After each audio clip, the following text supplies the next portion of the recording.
O homem teria dito para ela: mas Alysanne é uma criança, e você é uma mulher que qualquer homem desejaria. Quando sua graça experimentar seus encantos, ele pode voltar a si, e abandonar essa tolice de casamento. Talvez até decida ficar com você depois, quem vai saber? Não pode haver questão de casamento, claro, mas você teria joias, criados, o que desejasse. Há recompensas valiosas para quem esquenta a cama de um rei. Se Alysanne descobrir vocês na cama juntos, melhor ainda. Ela é uma garota orgulhosa e abandonaria rapidamente um cônjuge infiel. E se você engravidasse de novo, você e o bebê seriam bem cuidados, e seu pai e sua mãe serão recompensados pelo seu serviço à coroa. Asterisco asterisco, podemos dar alguma credibilidade a essa história? Tanto tempo depois, tão distante dos eventos em questão, com todos os personagens principais mortos há tempos, não há como ter certeza. Além do testemunho da garota em si, não temos fonte para verificar se esse encontro perto da barca aconteceu. E se algum barateão realmente se encontrou em particular com Coriane Wilde, antes de ela chegar a Porto Real, não temos como saber o que poderiam ter conversado. Ele poderia só ter dado instruções sobre os deveres dela como espiã e fofoqueira, da mesma forma que as outras garotas foram instruídas. O arquimestre Crey, ao escrever na Cidadela nos últimos dias do longo reinado do rei Jaeliaeres, acreditava que o encontro na estalagem era uma calúnia mal elaborada com a intenção de sujar o nome de Lord Rogar, e chegou a atribuir a mentira ao próprio Sor Boris Baratheon, que tinha grandes desavenças com o irmão no fim da vida. Outros eruditos, inclusive Mestre Ribben, o maior especialista da Cidadela em textos banidos, proibidos, fraudulentos e obscenos, relatou a história como apenas um conto obsceno do tipo que despertava a luxúria dos jovens rapazes, dos bastardos, das prostitutas e dos homens que faziam uso de seus favores. Entre a plebe há sempre homens de personalidade lasciva que se deliciam com histórias de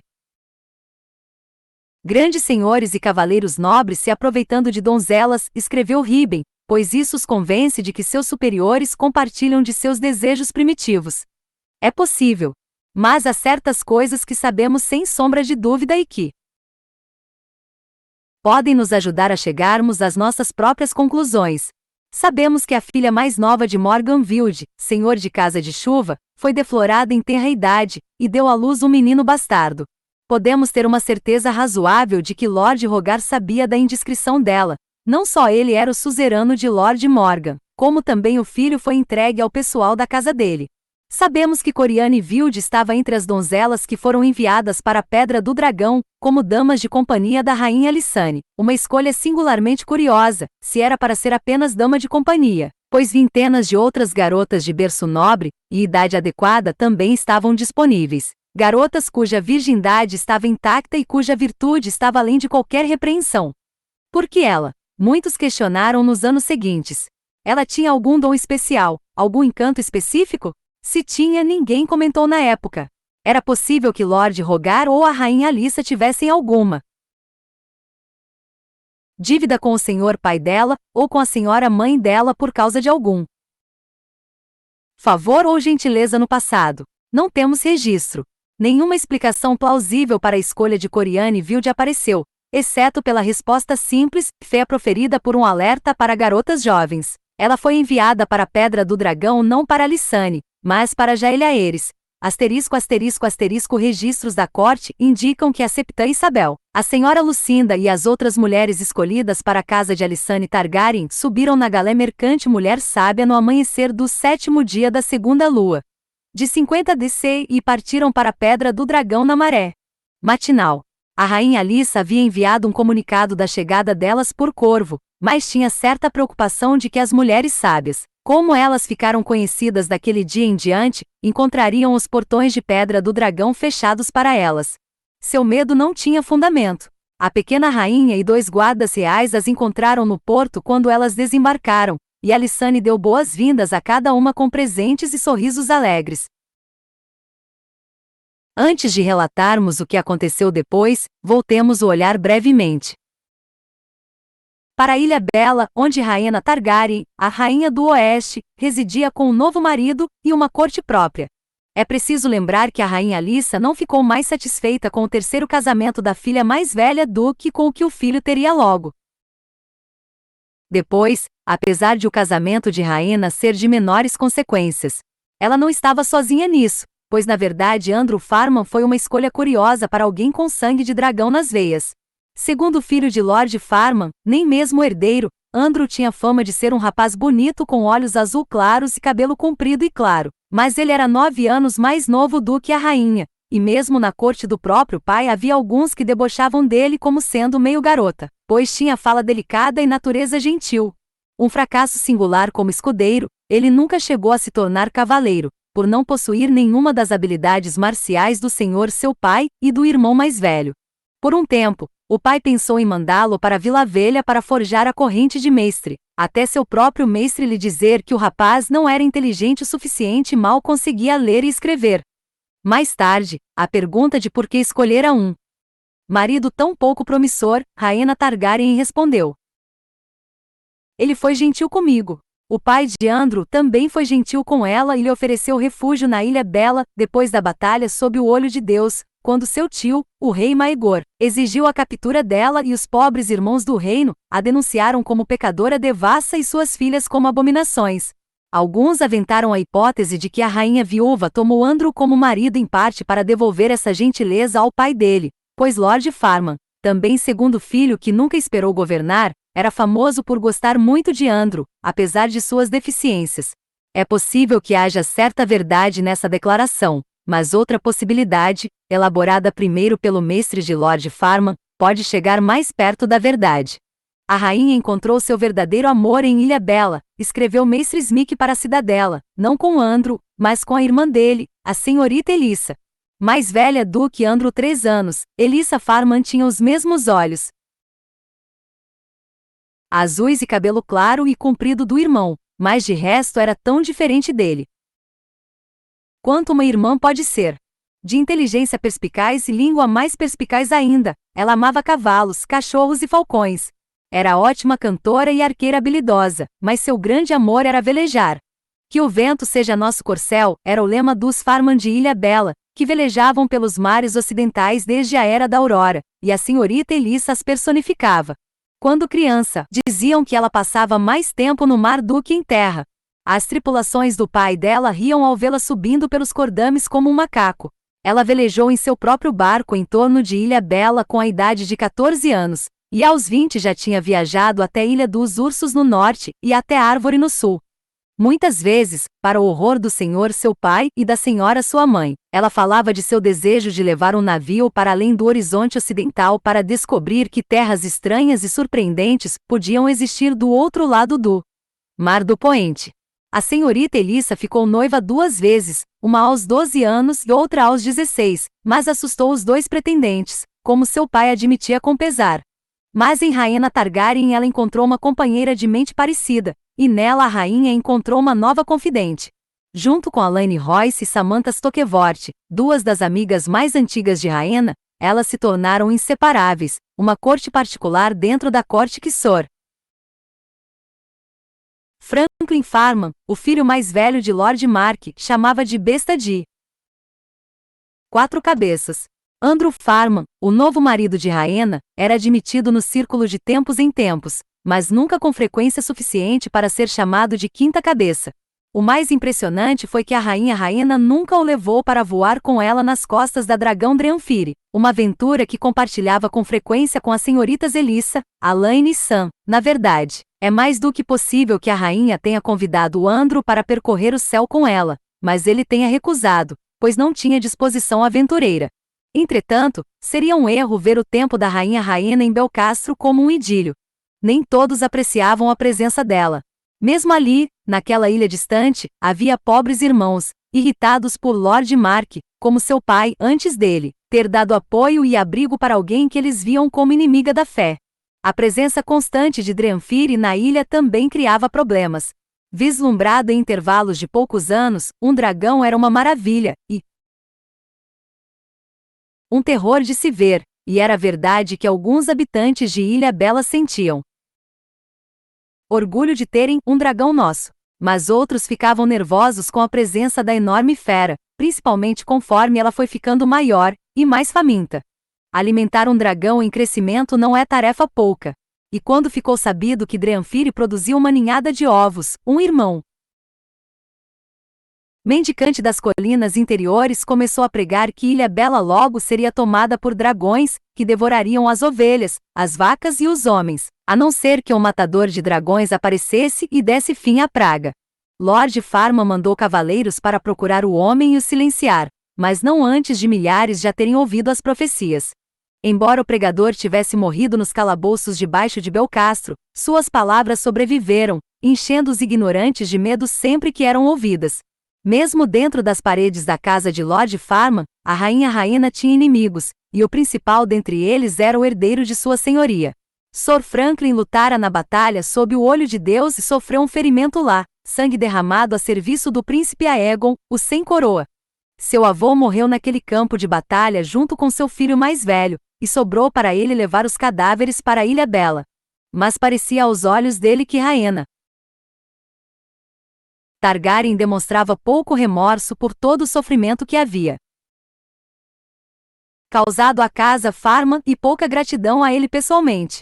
Ele também se ressentia da amizade dela com sua irmã, Elissa, em vez de encorajá-la no que ele via como seu jeito selvagem e voluntarioso. Sir Franklin achava que a rainha devia estar mandando-a fazer seu dever perante sua casa procurando um casamento adequado e gerando filhos. Ele também não gostava da forma como a besta de 4 cabeças tinha se tornado o centro da vida da corte em Belcastro, enquanto o senhor seu pai e ele eram cada vez mais desdenhados. Nisso ele tinha justificativa. Mais e mais senhores bem-nascidos das terras ocidentais e além iam visitar Ilha Bela, observou Mestre Smith, mas quando iam era para ter uma audiência com a rainha do Oeste, não com o senhor menor de uma pequena ilha e seu filho. Nada disso era de grande preocupação para a rainha e seus familiares enquanto Mark Farman mandasse em Belcastro, pois sua senhoria era um homem amável e de natureza bondosa que amava todos os filhos, inclusive a filha rebelde e o filho fraco, e amava Rhaena Targaryen por também amá-los. Mas menos de uma quinzena depois de a rainha e Andrew Farman terem celebrado o primeiro aniversário de sua união, Lord Mark morreu subitamente à mesa, engasgado com uma espinha de peixe aos 46 anos. E com seu falecimento, Sir Franklin se tornou o senhor de Ilha Bela. Ele não perdeu tempo. No dia seguinte ao enterro do pai, convocou Rhaena para comparecer em seu grande salão. Ele não se rebaixou indo até ela, e ordenou que ela saísse da ilha dele. Sua presença aqui não é bem-vinda, disse ele. Não é desejada. Leve seu dragão junto, suas amigas e meu irmãozinho, que certamente mijaria na calça se fosse ordenado a ficar. Mas não pense em levar minha irmã. Ela vai ficar aqui, e vai se casar com um homem escolhido por mim. Não faltava coragem a Franklin Farman, como Mestre Smith escreveu em uma carta para a cidadela. Mas lhe faltava bom senso, e naquele momento ele não pareceu perceber como estava próximo da morte.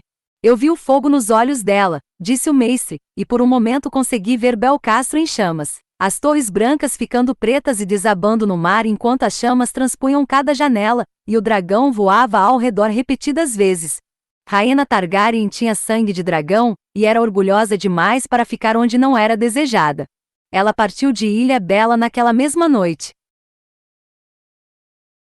voando para Porto Real montada em Dranfir depois de instruir o marido, e as companheiras a seguirem-na de navio, com todos os que talvez me amem. Quando Andrew, tomado de raiva, se ofereceu para enfrentar o irmão em combate individual, a rainha logo dissuadiu. Ele faria picadinho de você, meu amor, disse ela, e se eu ficasse viúva pela 3ª vez, os homens me chamariam de bruxa ou coisa pior e me expulsariam de Westeros. Lyman Lannister, senhor de Rocher do Castelli, a tinha abrigado antes, lembrou-lhe ela. A rainha Rhaena estava confiante em que ele a receberia novamente. Andrew Farman, Samantha Stockevort e Alane Royce partiram na manhã seguinte, junto com mais de 40 amigos, criados e bajuladores da rainha, pois sua graça havia formado um círculo de tamanho razoável como rainha do Oeste. A senhorita Elissa estava com eles também, pois não tinha intenção de ficar para trás. Seu barco, fantasia da donzela, havia sido preparado para a travessia. Mas quando o grupo da rainha chegou ao porto, encontrou Sr. Franklin esperando. O resto podia ir, já iam tarde, anunciou ele, mas sua irmã ficaria em Ilha Bela para se casar. Porém o novo senhor só tinha levado 6 homens consigo, e tinha avaliado muito mal o amor que o povo nutria por sua irmã, particularmente os marinheiros, os carpinteiros navais, os pescadores, os estivadores e outros habitantes dos bairros portuários, muitos que a conheciam desde que ela era garotinha. Quando a senhorita Elissa enfrentou o irmão, desafiando e exigindo que saísse da frente, um grupo se reuniu ao redor e foi ficando cada vez mais irritado. Alheio ao humor das pessoas, sua senhoria tentou agarrar a irmã. E nesse momento, os espectadores se adiantaram e dominaram os homens dele antes que pudessem puxar as espadas. 3 foram empurrados do porto no mar, enquanto o próprio Lord Franklin foi jogado em um barco cheio de bacalhau recém-pescado. Elissa Farman e o restante dos amigos da rainha embarcaram no Fantasia da Donzela Ilesos e partiram para Lannisporto. Lyman Lannister, senhor de Rochedo Castelli, tinha dado refúgio à rainha e ao marido dela, a Aegon, o sem-coroa, quando Maegor, o cruel, estava exigindo a cabeça deles. O filho bastardo dele, Sir Tyler Hill, lutou com o príncipe Aegon sob o olho de Deus. A esposa dele, a extraordinária senhora Jocasta da casa Tarbeck, fez amizade com Rhaena no tempo que ela passou em Rochedo, e foi a primeira a perceber que ela estava esperando um filho. Como a rainha imaginava, eles lhe deram boas-vindas agora, e quando o restante do grupo pousou em Lannisporto, os Lannister também os acolheram. Uma festa farta foi preparada em homenagem a eles, um estábulo inteiro foi dado a Drenfire, e a rainha Rhaena, seu marido e suas companheiras da besta de 4 cabeças receberam aposentos majestosos no interior do Rochedo, protegidos de qualquer mal. Lá ficaram por mais de uma fase da lua, apreciando a hospitalidade da casa mais abastada de toda Westeros.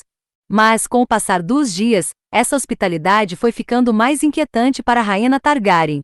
Ficou aparente para ela que as criadas de quarto e servas designadas para eles eram fofoqueiras e espiãs que contavam tudo o que eles faziam para o senhor e a senhora Lannister, uma das septãs do castelo. Perguntou a Samantha Stockevort se o casamento da rainha com Andrew Farman havia sido consumado, e em caso positivo quem tinha testemunhado o ato.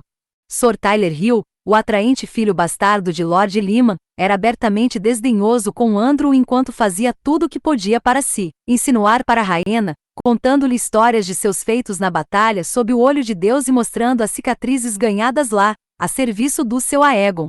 O próprio Lord Lyman começou a expressar um interesse inconveniente nos 3 ovos de dragão que a rainha havia trazido de Ilha Bela, questionando como e quando os filhotes nasceriam.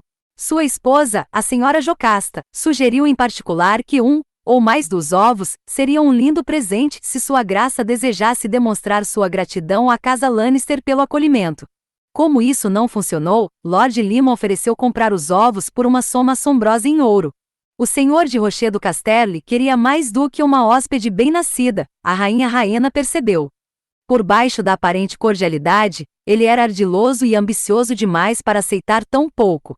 Ele queria uma aliança com o trono de ferro, possivelmente por meio de casamento entre ela e seu bastardo, ou um de seus filhos legítimos, uma união que elevasse os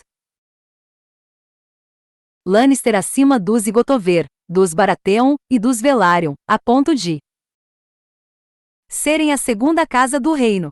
E ele queria dragões. Com cavaleiros de dragões próprios, os Lannister seriam iguais aos Targaryen. Eles já foram reis, lembrou ela a Sansa Stockevort. Ele sorri, mas foi criado ouvindo histórias do Campo de Fogo, não terá esquecido. Rhaena Targaryen também conhecia a história da cidade franca de Valíria, escrita em sangue e fogo. Não podemos ficar aqui, confidenciou para suas queridas amigas.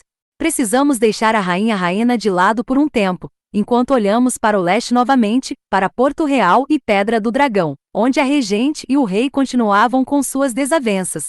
Por mais irritante que o assunto do casamento do rei fosse para a rainha Lissa e para o Lord Rogar, não se deve pensar que era a única questão que os preocupava durante a regência.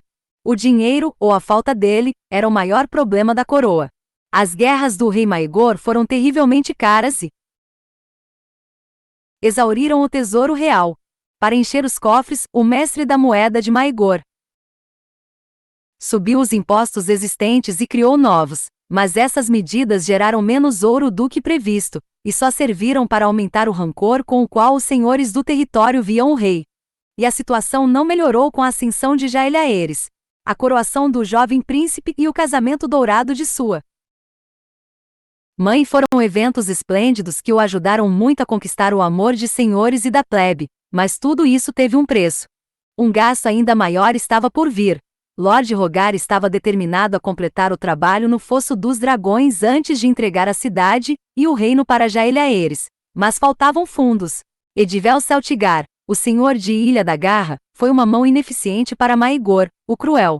Tendo recebido uma segunda chance na regência, ele se mostrou igualmente ineficiente como mestre da moeda. Sem querer ofender os outros senhores, Celtigar decidiu impor novos tributos ao povo de Porto Real, que ficava convenientemente próxima.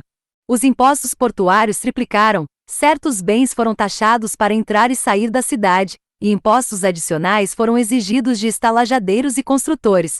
Nenhuma dessas medidas teve o efeito desejado de preencher os cofres do tesouro.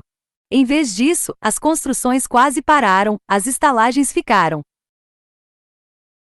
vazias e o comércio decaiu visivelmente quando os comerciantes desviaram seus navios de Porto Real para Derivamarca, Valdocaso, Lagoa da Donzela e outros portos onde podiam escapar da tributação. Lannisporto e Vila Velha, as outras grandes cidades do reino, também foram incluídas nos novos impostos de Lord Celtigar. Mas lá os decretos eram menos eficientes, principalmente porque Rochedo Castelo e Torralta os ignoravam e não faziam esforços para coletar. Mas os novos tributos serviram para fazer Lord Celtigar ser odiado por toda a cidade. Lord Rogar e a Rainha Alissa também receberam sua cota de reprovação. Outra vítima foi o Fosso dos Dragões. A coroa não tinha mais fundos para pagar os construtores, e todo o trabalho no Grande Domo foi interrompido. Tempestades também estavam surgindo no norte e no sul. Com Lord Rogar ocupado em Porto Real, os dorneses ficaram ousados e começaram a invadir a marca com mais frequência, importunando até as terras da Tempestade. Havia boatos de outro rei abutre nas Montanhas Vermelhas, e os irmãos de Lord Rogar, Boris e Garon, insistiam que não dispunham de homens nem dos recursos necessários para eliminá-lo. A situação no norte era ainda pior. Brandon Stark, senhor de Winterfell, morreu em 49 DC, pouco depois de retornar do casamento dourado. A viagem, disseram os nortenhos, exigiu muito dele. Seu filho Walton o sucedeu, e quando uma rebelião repentina se deflagrou em 50 DC, entre os homens da Patrulha da Noite no Portão da Geada e no Solar das Trevas, ele reuniu suas forças e cavalgou até a muralha para se juntar aos leais patrulheiros para sufocá-la. Os rebeldes eram antigos pobres irmãos e filhos do guerreiro, que aceitaram clemência do menino rei, liderados por Sor Oliver Bracken e Sor Raimund Malery, os dois cavaleiros vira-casaca que serviram na guarda real de Maegor pouco antes de abandoná-lo por Jael-Aeres.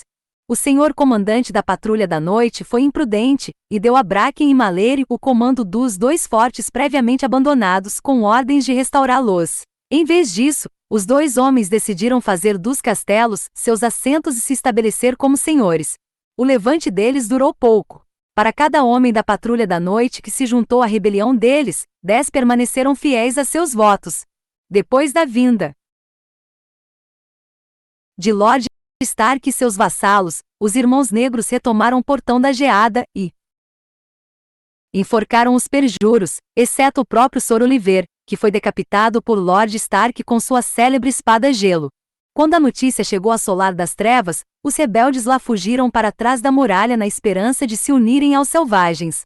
Lord Walton foi atrás deles, mas, 2 dias para o norte nas neves da Floresta Assombrada, ele e seus homens foram emboscados por gigantes. Foi escrito depois que Walton Stark matou 2 antes de ser arrastado da cela e desmembrado.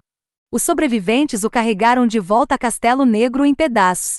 Quanto a Sor Raimund Malery e os outros desertores, os selvagens os receberam com frieza. Rebeldes ou não, o povo livre não tinha utilidade para corvos.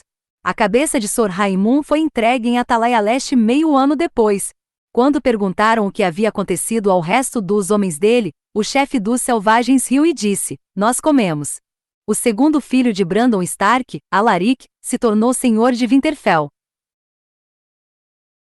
Ele governaria o norte por 23 anos, um homem capaz, ainda que severo, mas por muito tempo não teve coisa boa a dizer sobre o rei Jaeliaeres, pois culpava a clemência do rei pela morte de seu irmão o Alto, e era ouvido com frequência dizendo que sua graça devia ter decapitado os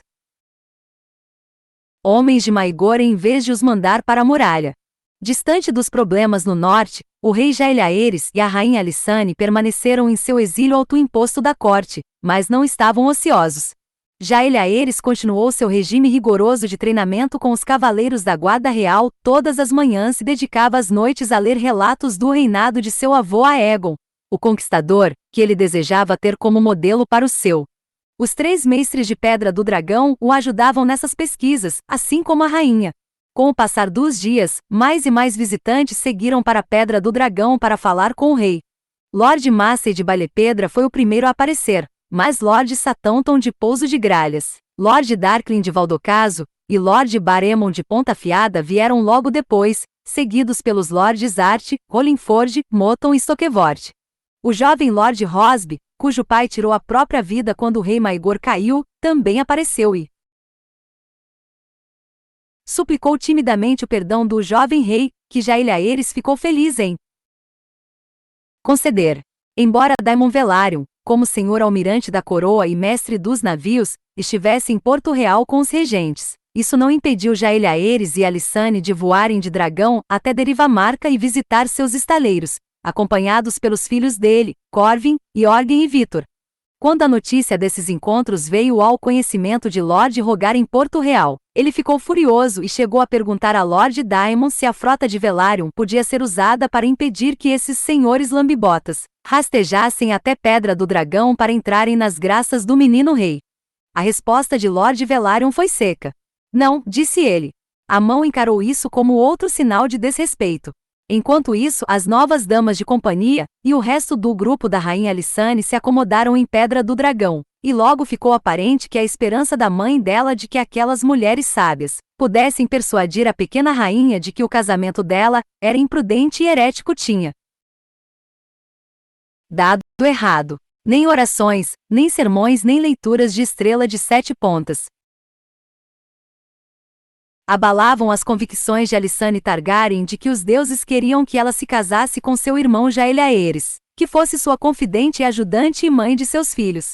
Ele vai ser um grande rei, ela disse para Septa Isabel, para a senhora Lucinda e para as outras, e eu vou ser uma grande rainha. Ela tinha uma crença tão firme nisso, e era tão gentil, generosa e amorosa em tudo que a Septã e as outras mulheres sábias não foram capazes de condená-la, e a cada dia ficavam mais ao seu lado. O plano de Lord Rogar de separar Jaeliaeres e Alysanne também não ia bem. O jovem rei e sua rainha iam passar a vida juntos, e embora seja notório que brigariam e se separariam mais tarde na vida para acabarem ficando juntos novamente, o septão Oswick e o mestre Culiper contam que nenhuma nuvem nem palavras duras abalaram o tempo deles em Pedra do Dragão, antes de Jaeliaeres chegar à maioridade. Coriane Vilde fracassou na tarefa de ir para a cama com o rei?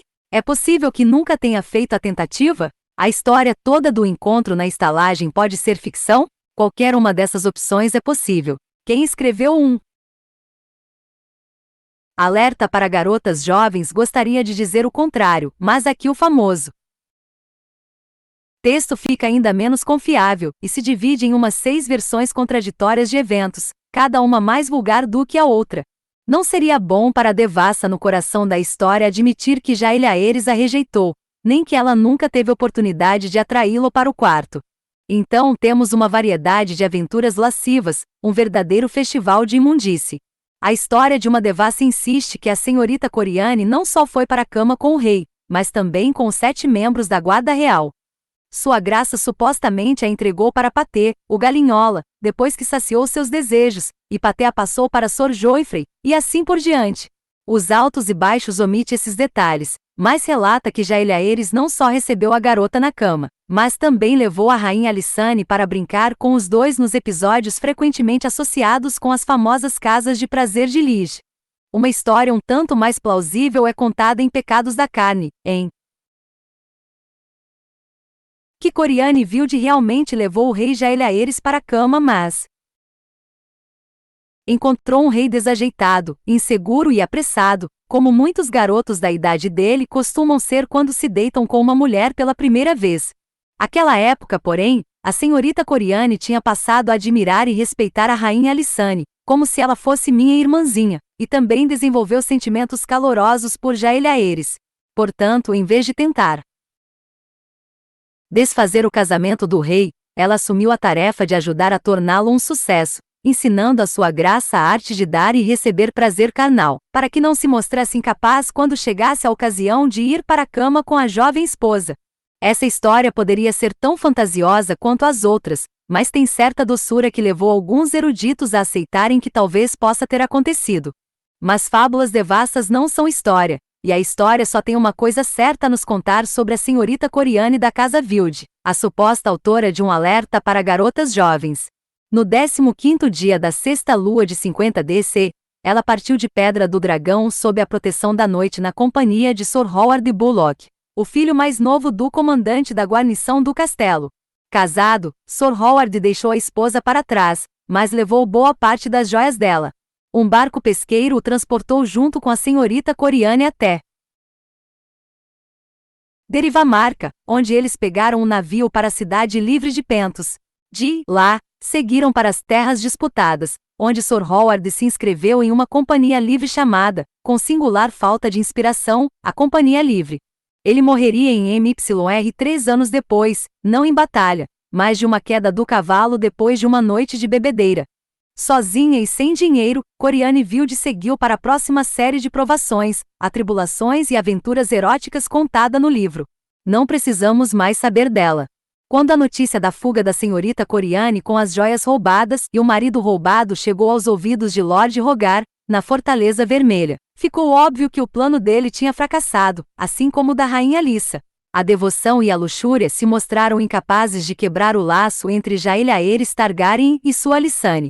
Além disso, a notícia do casamento do rei havia começado a se espalhar.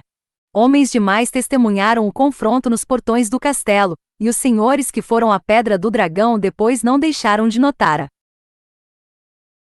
presença de Alysanne ao lado do rei, nem a afeição óbvia entre eles. Rogar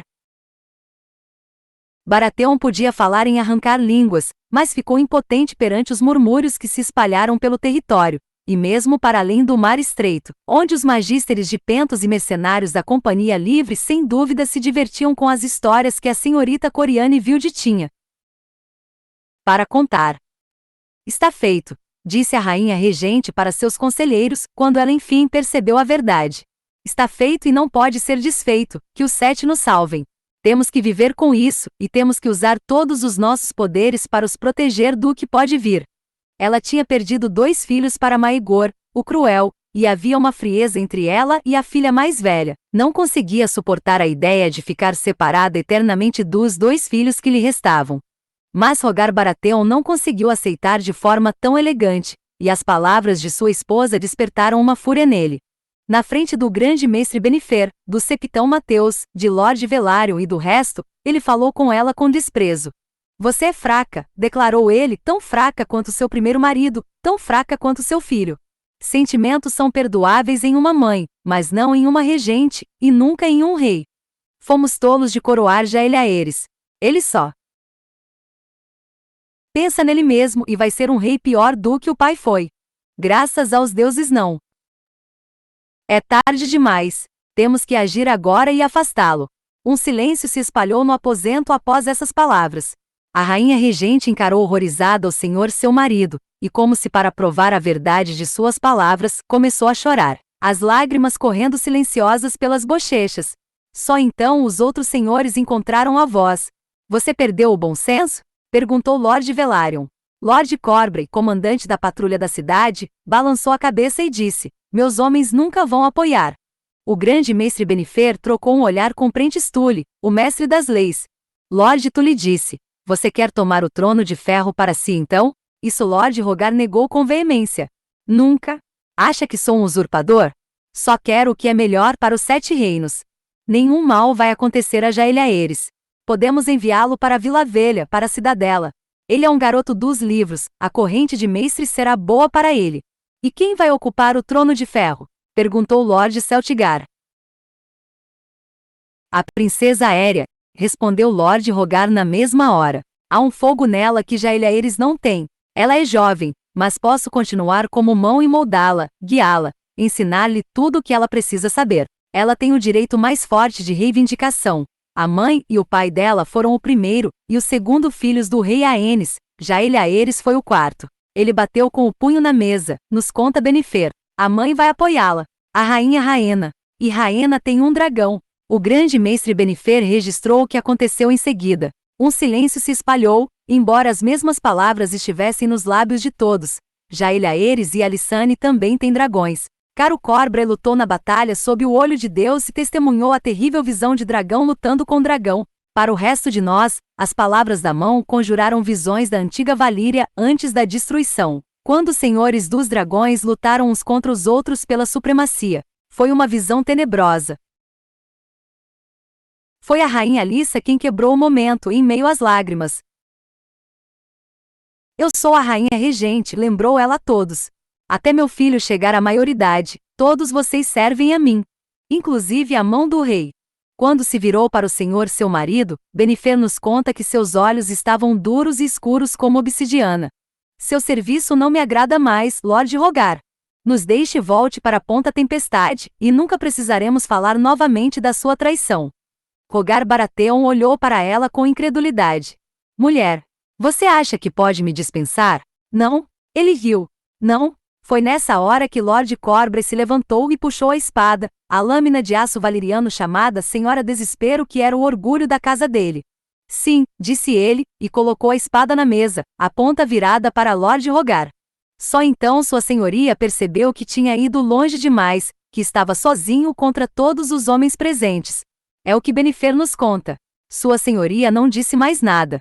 O rosto pálido, ele se levantou e removeu o broche de ouro que a rainha Alyssa tinha lhe dado como sinal de seu ofício, jogou nela com desprezo e saiu da sala.